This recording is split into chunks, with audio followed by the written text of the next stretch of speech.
Still processing it. You know, it's been a long journey. It's been a journey of ups and downs and highs and lows, and I've always stayed true to it in the end, and having this vision of just being the best that I can be, and that evolving over time into this desire and this flame inside to win. And you don't do great things without the guys around you. So the effort, the work, always leaning on that, trusting in that, and trusting the process, and staying the course, and sticking to the script. I think we just stuck to our process. You know, I think a lot of things got blown, you know, kind of 2 and 2. You know, the outside world, had an opinion on what was going on and everything there, and we just stuck to our process and got better from it. You know, did some things a little differently, got better from a couple things. I think at the end of the day, you saw this team embrace adversity throughout the entire year. Now, it's hard to say that when you won 16 out of your last 17, but there was adversity. There's adversity constantly. And I think we did a good job of embracing that, the ups and downs of a season, and getting better from the things that we went through. What did that Lombardi trophy look like? Man, oh man. She looked prettier in person, I tell you that. You know, you think about it, it's better in person than it is in Madden, I tell you that, playing as a kid. But it's everything you dream of, and I'm just happy to be able to, you know, hold it, give it a kiss, and, you know, be world champs. More perspective on Philadelphia's second Super Bowl victory. They do it with a different head coach and quarterback from 2017, which makes them the second team to win multiple Super Bowls in an 8-season span with a different quarterback, joining in 76 and 80. As for that quarterback, Jalen Hurts, rebounds after coming up 3 short to the Chiefs in the Super Bowl just 2 seasons ago, joining Len Dawson, Bob Greasy, John Elway as the only starting quarterbacks to hoist the Lombardi after losing their first career Super Bowl start. Hurts and Saquon Barkley powered a dominant Eagles run game all year long. It continued during this playoff run. They become the first pair of teammates in NFL history to each record at least 5 rushing touchdowns over the course of the same postseason. The offense did its part, and man, that defense was spectacular. Throughout the season, but particularly tonight, the fingerprints of that Vic Fangio defense all over the Lombardi Trophy. Mahomes dropped 42 times. Philly did not blitz once. That's insane. They still pressured him 16 times, and Mahomes took a career-high 6 sacks. Asked after this loss, what went wrong?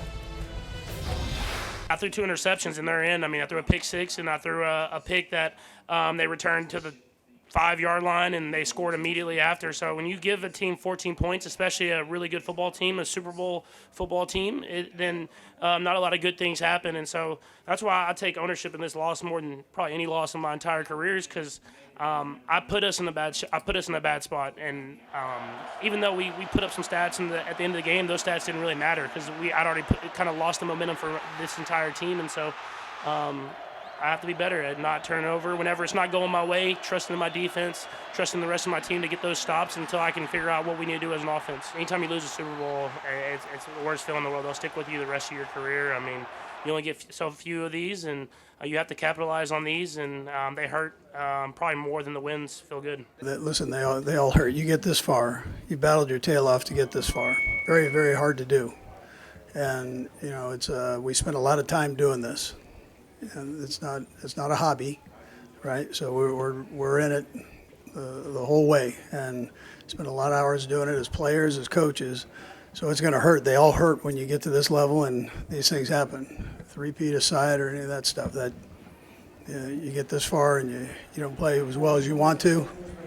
It hurts. We've got a great nucleus of players, and so like we've done before, we work on the things that we're not doing well at. You know, we all take responsibility for it. And, you know, you listen to Pat, you listen to these other guys, that's how they are. They're stand-up guys with it. The coaches are stand-up about it. You know, they did a better job than what we did. And that starts with me, and it's, you know, it's hard to face. It's hard to look at because all the time you spend, but you do that, and then you get better. Tim Hasselbeck is with us, as he has been throughout this season. The MVP, Jalen Hurts, We see him there. He was brilliant in this game. You figured Spags would try to bottle up Saquon. They mostly do. Hurts throws a couple of touchdown passes.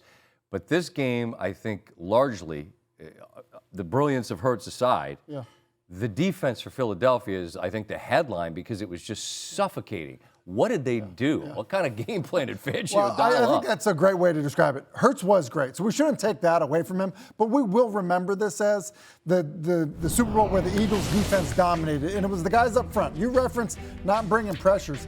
It's just four-man rush, and like you just look at what happens here, how quickly that Sweat wins. This is Kelsey with Pacheco helping. And he just wins quickly, and because of it, Mahomes tries to escape and kind of walks himself into a sack. And then, this happened backed up. It's just a bull rush again by Sweat, this time on Tooney, the left tackle. Now, Tooney is obviously playing out of position. They move him to tackle, and I just think that Sweat's length just walks him right back into Mahomes' lap, and then he gets hit, ball's intercepted. And so I just think that there's an element of bringing that pressure with just a four-man rush. And think about it this way, Scott. Mahomes is so good when you kind of show a blitz, and he'll adjust the protection and he'll make you pay. Well, what happens if you're not bringing that? Like, you're almost taking something that he's excellent at, deciphering what you're going to do. And now that's not even a factor in the game because you're just rushing four guys and you're able to get home. So it also just goes to show you is, listen, you think about the two losses in the Super Bowl. It's getting after them. You think about, Tampa did. Steve Spagnuolo when he wins the Super Bowl with the Giants, against the Patriots. It was rushing the quarterback with basically just the defensive linemen. And so I think, look, everyone's going to be looking for guys to say, okay, who can take over games when it matters the most? I do think it changes how people will try to say, all right, how do you stop these great quarterbacks? If you can do it by just rushing four, listen, it obviously makes your job easier. Yeah, and Steve made the point tonight that you think about the stars on that Philly defense. It wasn't necessarily the star names that were the ones getting home time and time again, and they're bringing just four, and the pocket just collapsed time and time again on Kansas City. So much of this is Philadelphia. But on the other side of it, this Kansas City team that's been so good throughout this playoff run, were they off tonight in ways that were surprising to you? I think they were. For the Super Bowl, Andy Reid, time to prepare, all of that experience in the game. There were times that, look, they were part of the problem. So look at one of the early sacks. Look at how late off the ball Kansas City is. Like, there's no home field advantage in a Super Bowl like this. Travis Kelce's responsible for a block here. The ball is in Mahomes' hand before he's even out of his stance. Like that's bad football. That should never happen in an environment like this. Similar situation here for Mahomes, and I think at this point he was rattled. He's getting cloud coverage to his left. He's got a locked hitch to his left. His eyes are clearly over there. No idea why, and he panics right away because it's not there, walks himself into a sack. Then a third down after an interception. He's got Travis Kelce on a little stick route, 3rd and 3. Just give him an accurate ball and you get that first down, which will at least help you flip the field in a 7-0 game. Misses the throw. Like, that to me, for a team that has had the experience that they have, the players that they have, the time together, all of that. Listen, I don't want to take anything away from what Philadelphia did. Philadelphia dominated. Yeah, they did. Kansas City was not giving us their best at the beginning of that football game. I've done this a long time. I think people that watch know. Like, I'm not the guy to scream and yell and call people whatever. To use the word panic, like, that's what he looked. And that was shocking to me, to see Mahomes be that rattled, seemingly, because it just doesn't happen. And to do it without blitzing, if you told me before the game, look, I thought Philly was going to win. But if you told me before the game they're not going to blitz, they're going to sack him 6 times, and Mahomes is going to look shook, I would have thought, come on. But that's a fair representation, isn't it? It absolutely is. He just seemed unsettled. Brady even said it in the commentary. There were times that he looked unsettled. That rarely happens with Mahomes because, look, every good quarterback gets fooled sometimes. It happens.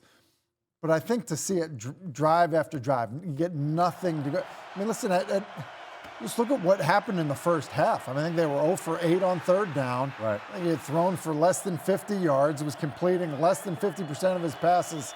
Like, this is a guy that people are saying, look, he's maybe the best quarterback ever. Like, if it were not Patrick Mahomes, everyone would have said, hey, this moment is way too big for this quarterback. Yeah. That's what it would have felt like. I started my career covering Tiger, and the guy won so much that if he ever had a round where he wasn't 68, you'd go, man, that's odd. You're human beings, and Philadelphia was fantastic tonight. And we've talked about the defense because they're the reason that this game was as dominating as it was.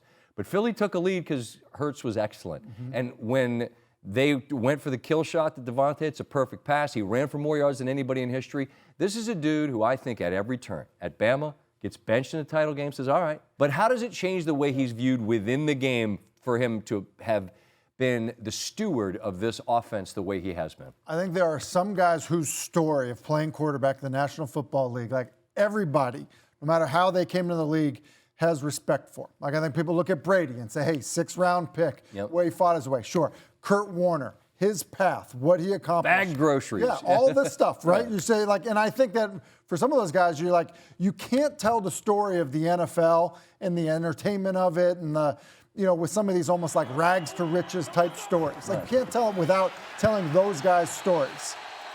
I think you've touched on this with Jalen Hurts a little bit. Jalen Hurts got benched at Alabama. Like we can say like whatever it was. They told him, go play somewhere else. That's what they did. So he went somewhere else and he played. And he was still not a 1st-round draft pick. And he basically got drafted to be the backup for Carson Wentz. And people wondered why they took him. Correct. And so then he becomes a starter and it's like, but not sure he can be a passer in this league. Not sure he can really do it. And now what? Well before he's 30 years old, he's been to 2 Super Bowls and won one. And you alluded to this as well, Scott. This is a good football team still. Like, yes, they're going to maybe have to replace Kellen Moore. There's going to be challenges. There always is for teams. But they've got pretty good receivers. They've got probably the best running back in the game. They've got a defense that's still really good.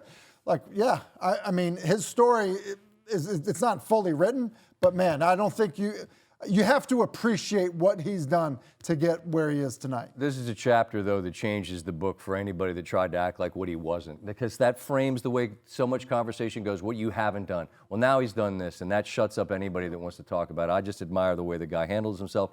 Appreciate you all year long. I just want to know, the guy's your offensive coordinator, was he on the Pro Bowl broadcast talking about play calls? Because I know a guy that was, Steve. Steve. I know a guy that was. Spring ball. We're going to have you out for Well, I'm just saying. I just want you to think about some pitch plays and some double moves.